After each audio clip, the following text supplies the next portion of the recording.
হয়ে গেছে তোমাদের সব কাজ। স্যার কি এদিকে ব্যাপার? আসেন, স্যার এদিকে আসেন। কি হলো? কি হলো? তুমি এমন করতেছো কেন? স্যার আপনি শুধুমাত্র চুপ করে থাকুন, আজকে আপনার ভাইয়ের সবকিছু আমি আপনাকে দেখাবো, আপনি শুধুমাত্র এখানে চুপ করে দাঁড়িয়ে থাকুন। কি দেখাবে তুমি আমার ভাইয়ের? কিছুই তো বুঝতেছি না, মানে আমার ভাইয়ের তুমি কি দেখাবে আমাকে এখানে লুকিয়ে রেখে? স্যার আপনি একটা কথাও বলেন না, আপনি শুধুমাত্র এখানে চুপ করে দাঁড়িয়ে থাকেন, সবকিছু দেখতে পারবেন, একটু পরে আসলে সবকিছু বুঝতে পারবেন আপনি। স্যার দাঁড়িয়ে থাকুন।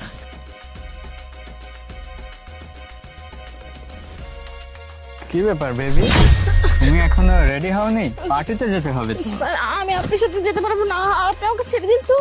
আরে যেতে পারবে না মানে? তুমি এসব কি বলতেছো?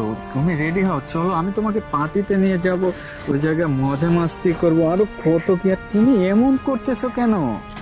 স্যার দেখুন, আমি আপনার সাথে যেতে পারবো না, তাছাড়া আমার বাবা যদি এই কথাটা জানতে পারে তাহলে আমার বাবা কিন্তু একদম মরে যাবে।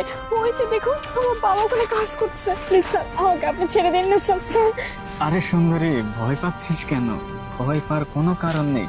দুজন গিয়ে বারে বসে অনেক এনজয় করব, আর তোকে টাকা দেবো। এই কাজ করে কয় টাকা পাস? আমি তোকে বেশি করে টাকা দেবো।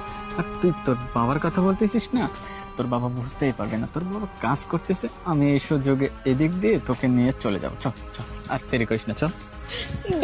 দেখুন স্যার, আমাদের কিন্তু মান সম্মান আছে, আর আমরা গরিব বলে কি আমরা মানুষ না? হ্যাঁ, টাকার জন্য কি আমাদের ইজ্জতকে বিলিয়ে দিব না? আর তাছাড়া আমার বাবা যদি এইসব জানতে পারে, এইসব দেখে, তাহলে কিন্তু আমার বাবা একদম মরে যাবে।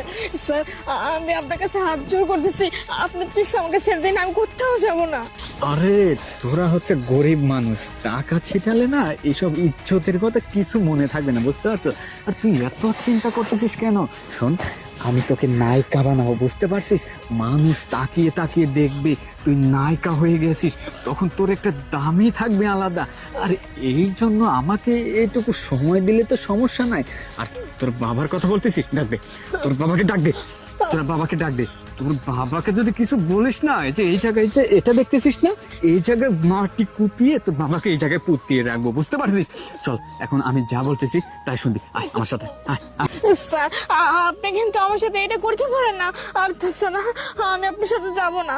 স্যার দেখুন, আমি আমি কিন্তু বিষ খেয়ে মরে যাবো, তারপরে কিন্তু আমি আপনার সাথে যাব না। আমার কিন্তু মান সম্মান আছে, আপনি যদি আমার সাথে এইসব কিচ্ছু করেন তাহলে কিন্তু আমি শেষ হয়ে যাবো, মরে যাবো। আর স্যার আপনি যদি বেশি জোর করেন তাহলে কিন্তু আমি আপনার ভাইকে সবকিছু বলে দেবো। স্যার প্লিজ ছাড়ুন বলছি। কি, তোর এত বড় সাহস, তুই আমার ভাইকে বলে দিবি? আচ্ছা ঠিক আছে, সমস্যা নাই। আমার ভাইকে যেহেতু তুই বলেই দিবি,